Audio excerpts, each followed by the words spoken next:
Hi guys, good morning! Hi, kamusta kayo dyan? Nandito ko ngayon sa likod ng aming bahay. Kami po ay kukuha ng mga damo dito guys. Ang daming damo dito guys, kadamo, gid! Ayan, kasama ko po yung anak ko po. Tinutulungan niya akong kumuha ng mga damo. Say hi! Hello! Hi, magandang umaga po yan guys. Kasi wala po tayong trabaho ngayon. So, kailangan po nating maglinis po ng ating bakuran. Ayan.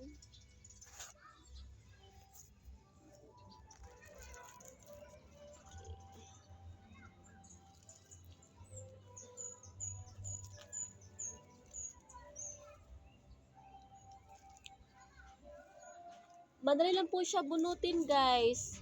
Kasi naulanan to siya at saka malambot lang po yung lupa.